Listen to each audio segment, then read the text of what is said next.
Today's podcast is brought to you by our friends over at Smart Deploy. Faster than Semantic Ghost, easier than SCCM. Head on over to smartdeploy.com/FRD for a free offer worth $570. Paul, throughout. We're not going to talk about how many times it took me to get that intro. I think it's important that people be allowed to see that intro. It would be something that would make the box set, When you scroll down the DVD extras. Exactly. Oh, here we are with Microsoft polishing off the month of August with minimum spec debacles and officially announcing when you'll get your dirty little paws, if you're not on the Insider program, on Windows 11. Yeah. So, we've known October since June, if that makes sense. We've known October was going to be the date. I had in my head October 8 for some reason. I'd have to look at the calendar to see what days of the week these things are. But October 5 is a Tuesday, so October 8 is a Friday. Who calls it October 5? You know what? Do you call up your wife like, hey, we should go on vacation on August 9? Or do you say August 9th? Right.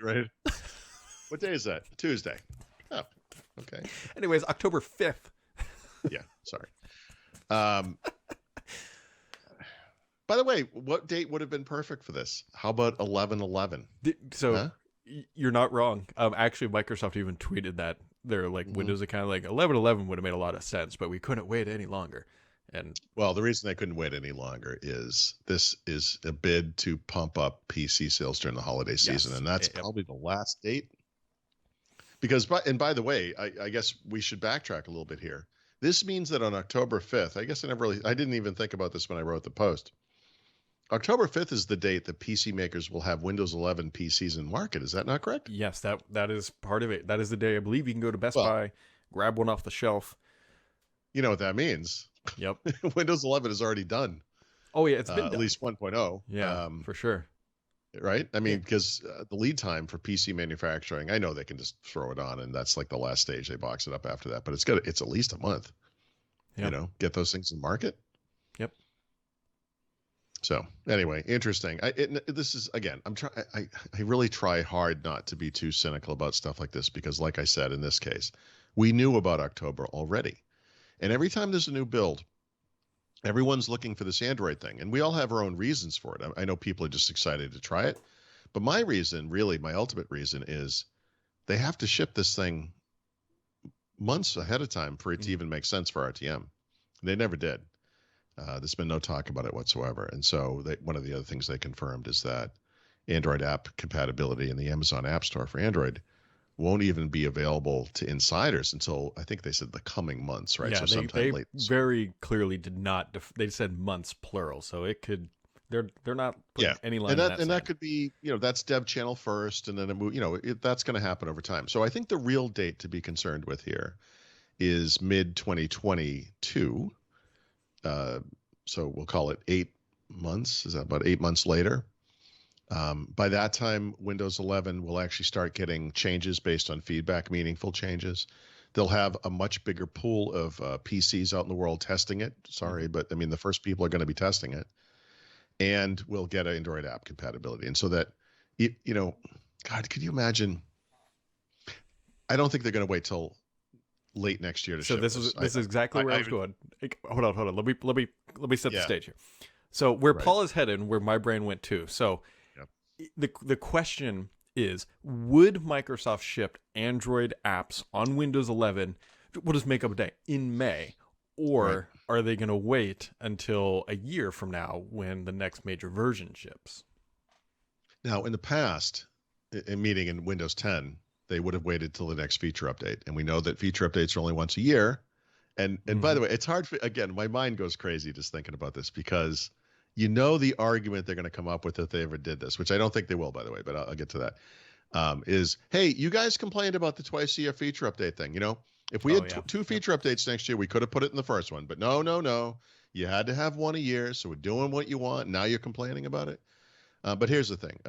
Among the many improvements in Windows 11, and there really are many improvements, is when you think of the servicing update stream and how many different ways that Microsoft has to update the operating system now, right?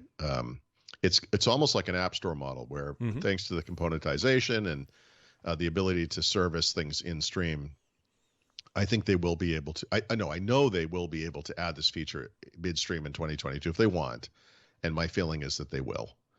And it's the other question too is it, what are they? Is it even an OS update, or is it just right? That's right. A package that is effectively installed that enables. That's this. Exactly. Yeah, that's right. And we can listen. This kind of thing has been a debate about Windows and Microsoft for decades. In 1995, when Windows 95 was coming out, a guy named Andrew Schulman, actually I have it back here, you might be able to see it. Where is it? Yeah, right there in the corner. Unauthorized Windows 95. The point of that book, it largely is centered around a very simple concept, which is that Windows 95, for all of Microsoft's protestations that it's fully 32-bit and it's just like NT, was really just, by the way, Teams just told me you needed 5 minutes,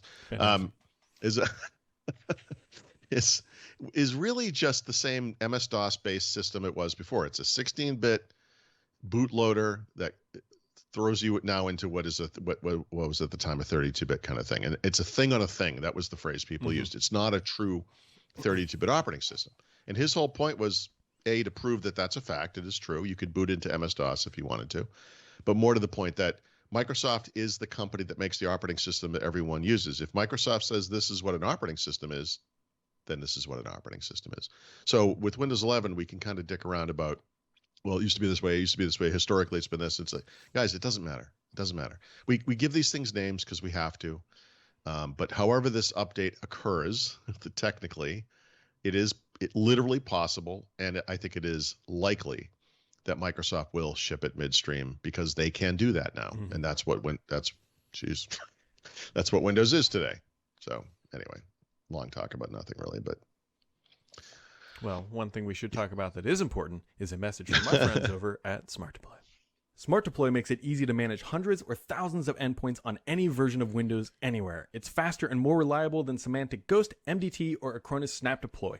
Head on over to smartdeploy.com/FRD to get started with your free exclusive software worth over $570.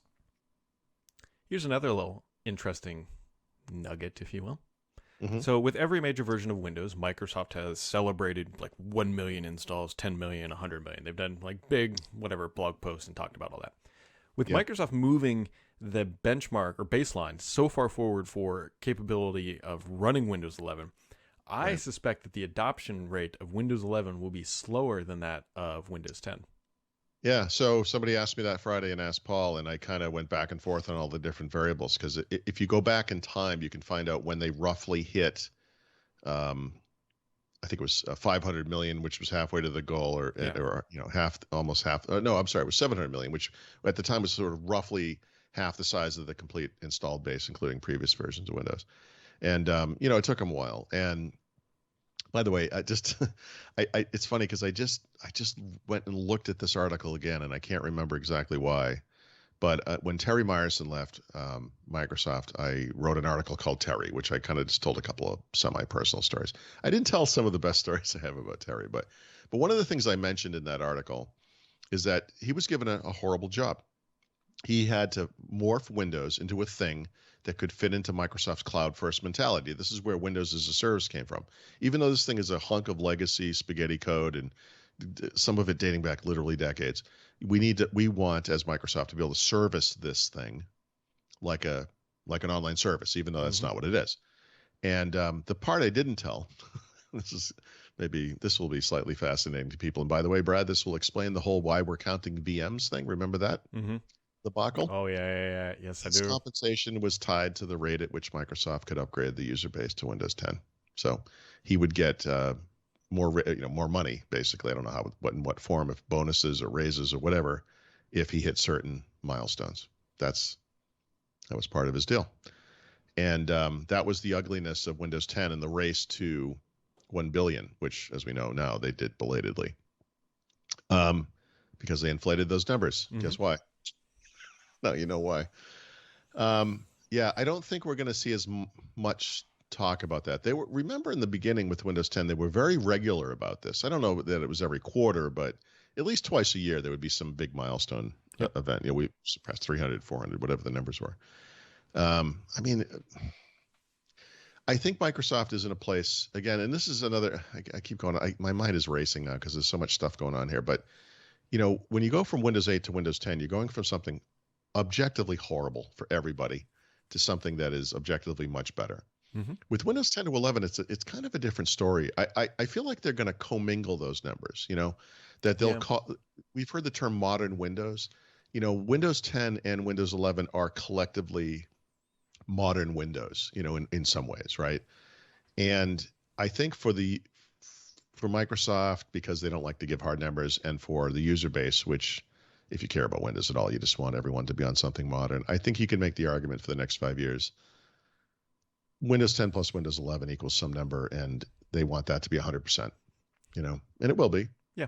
I think what you just said is right. Also, because we also know that Windows 10 and 11, while they are different, they're really kind of, I mean, you have the same store, you have the same technologies underneath. Like it's not like an 8 to 10 jump. Differences are arbitrary because anything that Microsoft is adding to Windows 11 could very easily be added to Windows 10, but they're drawing that artificial line in the sand like they do when they divide up what's in Home versus Pro, you know, or whatever. There's all these, it's artificial, you know, there's Windows 10 could just be Windows 11. It is Windows 11 really, right?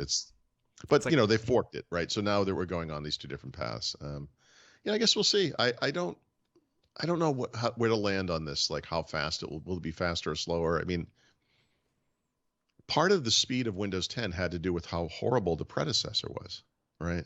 Although, I don't know, the biggest chunk of the user base wasn't coming from there, was it? It was coming from Windows 7.